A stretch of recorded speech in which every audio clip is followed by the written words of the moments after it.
I ain't gonna be moving it because we gotta spend time. Oh, okay. I still have a 13-year-old that's home that We need East Coast presence. Exactly. You need East Coast presence because I believe, piggyback on what you said earlier, nothing official, but we're also looking to revive the East Coast, Philadelphia. Then you have what, Atlantic City from the Tyson era. Remember that? Yeah. Atlantic City was our Vegas. Yeah. I'll say that again. Atlantic City was our Vegas. They're rebuilding all around the United States, and a lot of stuff is being rebuilt and being remanaged. And Atlantic City and Philadelphia is definitely one of them. So, listen, the world is big, boxing is big, we can please everyone. But doing great fights and making it possible for them to come and see personally, which means affordable, and also to watch it at home. What's lit this fire under you guys? You guys have already made a lot of big fights, a lot of big money in and out. So why, what's this fire to? No, we want to go to Vegas and expand. Yeah. And, Well, look, COVID hit. Obviously, that put a damper on many things, many plans. It's the love for the sport, literally. That's the fire. I mean, literally under my ass. That's the fire. I love boxing. I love the sport. I love what we do. And when you have a partner like Bernard Hopkins, you have no choice but to be on your A game, right? I'm not settling for anything. And that's a motivation in itself.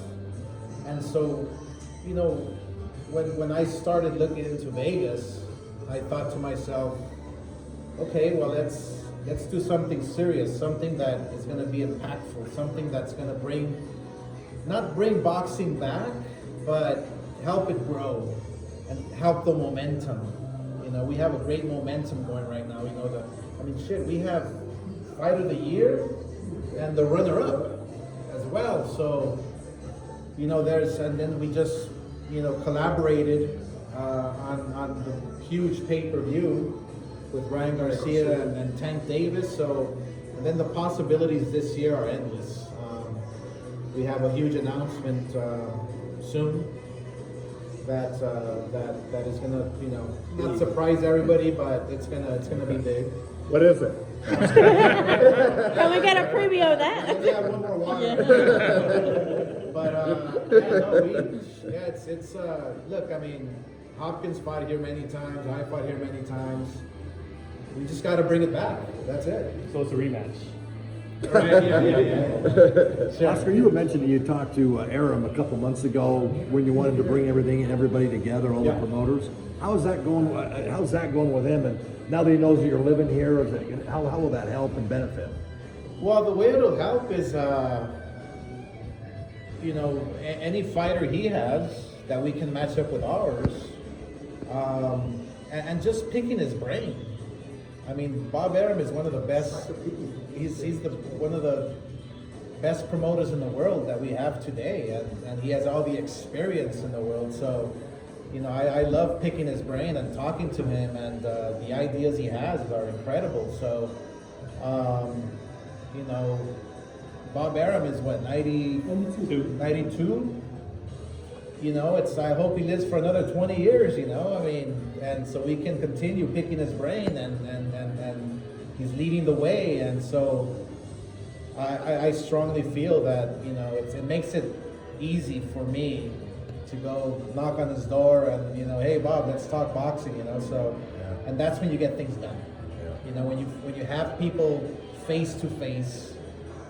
When Eddie Hearn went to go visit my headquarters in LA, I mean, I was pleasantly surprised. I was sad or that I wasn't there, but those surprises are the ones that can literally make fights happen when you have face to face with somebody. So yeah, I want to talk to every promoter out there. We want to be face to face with everybody and make big fights happen. And I want to make sure that everybody understands.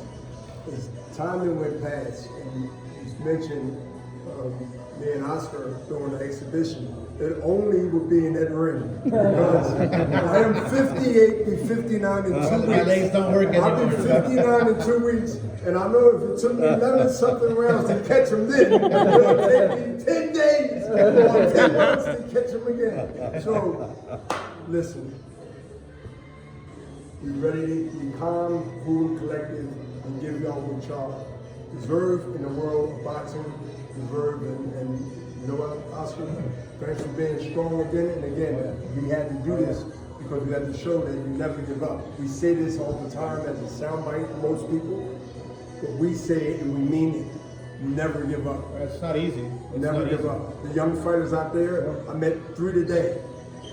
Bernard, I'm 19, but I'm gonna be a golden boy one time. I'm gonna be a golden boy one day, rather.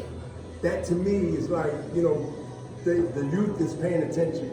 And they think a little different, whether you agree or disagree, they in tune on everything, even politics. So they understand and they watching where their next home gonna be, promotional home. And we here to give them that opportunity when that time comes. So Yeah, we don't look. We're not here to say we're going to take over and this and that. And no, we're here to do a job for the fighter. We're it's here. not a takeover, it's a time change. Yeah, I mean, and It's so a time change. So we're just here to make sure that a fighter has the right home. Correct. To build their career, to give them the opportunity they deserve, to have the brightest career ever.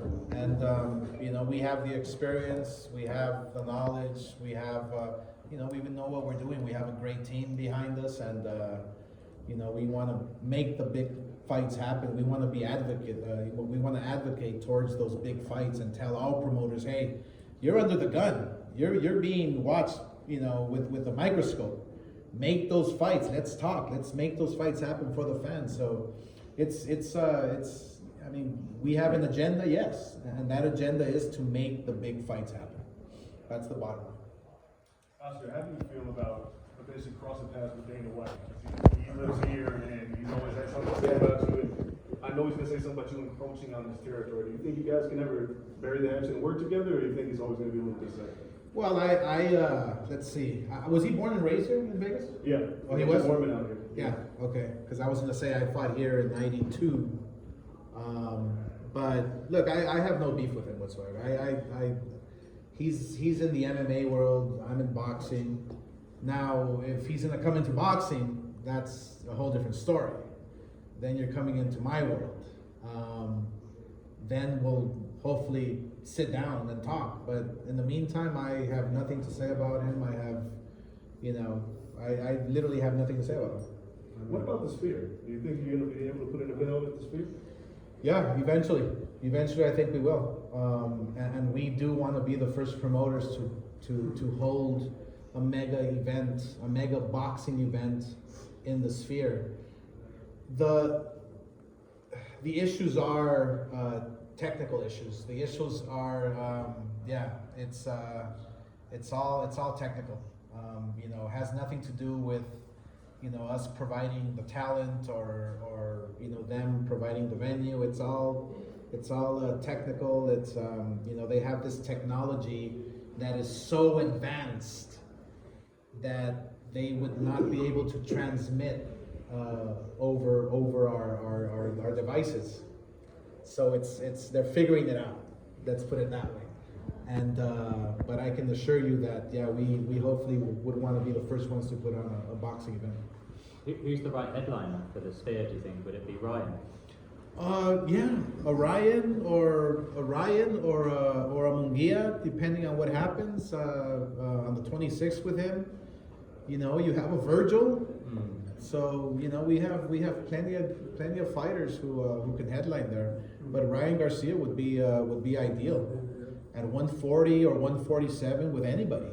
I mean, one thing about Ryan is that he wants to fight everybody. He wants Big fights. He wants to fight big fights. He wants to have the big fights, the big major fights, and one name that comes to my mind is obviously Ryan Garcia to headline the Sphere. And then just a quick one too, guys. Because Joshua will wind up fighting Ngannou, and Fury obviously has such a tough time with Ngannou. Does any part of you as former boxing champions want Joshua to perform better than Fury did? Like, does Joshua have to atone for the sport a little bit in that fight? My personal opinion is it's none of my business. Mm-hmm. My business is Golden Boy fighters. My business is making the best fights for Golden Boy, along with signing the best fighters that's wanting to be with us, because we want them to want to be with us, and we be with them also. But I'm only speaking for me. It's none of my business. Mm-hmm. My business is here. Yeah, the only thing I have to say about that is, I think I heard Dana White. Now that we're on the subject, I heard Dana White say something about, well, these MMA fighters are not making more money in boxing, and all I can say is laugh. Like, are you kidding me? Why do you think MMA fighters are going into boxing and crossing over for the payday? That's it. That's the bottom line. And to test their skill, which is admirable, because an MMA fighter going into a ring with an elite fighter not only takes balls, excuse my language, but you have to believe in yourself and your skill, and that's admirable. But when Dana White's saying, well, they're not making more money, bullshit. They're making tons of money inside the ring in boxing. That's the bottom line. That's why you're seeing Joshua with I'm sorry, I keep Ngannou. Yeah. That's why you're seeing this other kid with the pink hair calling out everybody. I mean, these guys are warriors, man. Calling out guys like that takes balls. I'm happy for them. Hey, make all the money. Come to our side of the street and make the real money. Big balls. Oscar, what's your thoughts on, I guess Pacquiao wants to fight Mayweather? You've probably heard that. Yeah, I did hear it, yeah. What are your thoughts on that? I mean, I have the same answer as, look, I mean, it's none of our business, but since it's boxing, and I obviously do have to say something about it, you know what? We all know they're older. I'm older. I'm definitely older. I'm Depends older. Will it be fun? I'm Depends. That's a good commercial. They gotta wait no more. But will it be a fun fight to watch? I think so. I mean, will it be at the elite level? No, because they're just older. It's not at the highest level anymore. But it'll be a fun fight to watch. Oscar, it could be a great year for Golden Boy. Obviously, Virgil Ortiz, returns this Saturday. You have Munguia against Ryder. Sure. Zurdo, who, obviously now he's up next for a world title at cruiserweight. He's got a world title coming up. Just and, talk about exactly. Just talk about in general. Golden Boy can have maybe 4, 5, 6, 7 new champions this 2024. Yeah, 2024 we can crown several world champions this year. I'm looking forward to the prospects we have as well, who are going to come out, like Kid Austin, who is. I think he's the hardest working freaking athlete in the business today. And he's got muscles on top of muscles. If we don't hold him back, he's ready now. Yeah. He's ready for a fight of a champion caliber fight today. Yeah. Ask him. So we strongly feel that we're gonna have one of our best years. But it's only the beginning. I think this momentum we had in 2023. And keep in mind, we've been promoting for 22 years? Yeah. Promoting the biggest fights in boxing. So, like I said, we had a little hiatus for certain reasons, and then now we're just back. We're back doing what we do best. Is Munguia and Canelo a real possibility? There were some reports late last year that Canelo might look for Munguia and maybe. It's a real possibility. Yeah, but again, I'm gonna say this again, that it's up to Canelo. He picks his opponents. And I think that if imagine Munguia knocking out John Ryder, who went the distance with Canelo. I mean, that's a pretty good statement there. So. On a small ring too. Yeah, and in a small ring like this. Jesus. And look, I think it'll be a huge mega fight. I really do. I think that Canelo Munguia would be huge, but first thing is first. Ryder. You know, first Ryder, and then Canelo has to decide. He holds all the cards, and we respect that. Do you believe, I don't know if anyone asked this, but do you believe and think that Canelo might not choose Benavidez as one of his fights? Or just kind of skip over that? Who knows? Yeah, who knows? I mean, one thing about Canelo is that, look, the history shows that, yeah, he's fighting the top guys. He's taking all the challenges. I might have, you know, criticized him a bit because I had a little thorn on my side, you know, because he decided to work with another promoter. But I think, you know, being around him and promoting him, look, I admire him. I have to. There's no other way. And so if he picks Benavidez, if he picks, who else is out there? Morel? Is there Morel? Crawford. If he picks Jaime Munguia, which I would advocate towards, because we haven't seen a Mexican fighter, a championship fight at the elite level since Barrera Morales, since Marquez, and you know, yeah, right. And you know those fights are fire. So you know, I would love to see something like that again. So yeah, but it all depends on Canelo. What do you think Zepeda do? William Zepeda? Yeah, he's inching towards a world title. I think he's maybe 3 fights away from a world title. He's looking incredible. We're looking to bringing him back. I believe in March, early March or late February, mid-February, around there. Any name? Not yet. Could a Shakur fight be discussed with Bob at some point? With Willie Zepeda and Shakur? Oh, for this year, yeah. For yeah.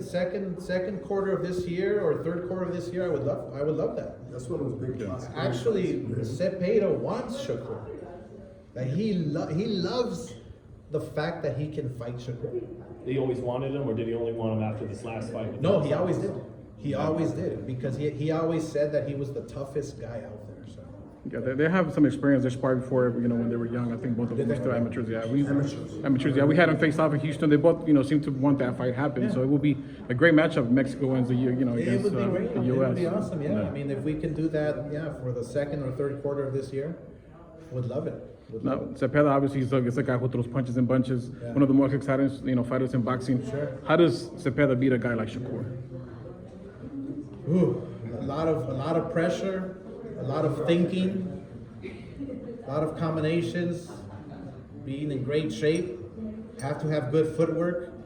If you watch Zepeda train, man, he's not your typical face forward, you know, Come with all with hard, you know, Mexican style, you know. No, he's very technical, which I love, but he throws a lot of punches, which is awesome. So if anybody can give Shakur trouble, it's William Zepeda. Especially not with Hicks Bernard. one-dimensional. He's not one-dimensional. I agree with Oscar with that, because he throw punches and bunches, and he's not a typical just come right in and bang Shakur and pick you off and counter punch you. It'll be hard to do that and be successful with Peter. It will with that type of matchup. You mentioned a lot of, No, go ahead. you mentioned a lot of elaborate plans already in place. You got 3 shows this month, a lot of big plans in the first quarter. Has anything changed with the zone? Because it seemed like you guys always had a fight for your place at the table. It seems like now they're more willing to give you the stage. Yeah, no, we have, you know, our relationship with the zone, you know, has always been a great working relationship, and it's evolved to a great relationship, a friendly relationship, a business that we know, we both know we need each other, you know, and so we're going to continue to deliver the best content we can, and they're going to deliver the best platform they can, and you know, to the world, and they're the leaders. I mean, whether you like it or not, the zone is the leader in boxing today. They're putting up all the big fights. They're doing all the big pay-per-views, even from Saudi, and you know, so we have to admire what they're doing in the sport globally. But one thing for sure is that, you know, we here in the US are paving the way and leading the way. And we continue to, you know, to just show the world that, you know, we want to make these big fights happen. That's the bottom line. I know there's interim fights and this and that, but we eventually want to make the big fights happen. That's the lead up, exactly. That's the lead bottom up. line. The lead up is the big fights. Oscar, this week we're at Virgin Hotels, which looks really swaggy. You guys brought the Zurdo Ramirez to the Cosmopolitan, which was classy. You mentioned the Sphere. Is there any other venues in Vegas you guys have got your eye on? Oh yeah, you have the Michelob Arena, which is the Mandalay Bay. That's about what, 12,000 seats? Is it 15? Yeah? 13.5. 13.5. Okay. Then you have the MGM.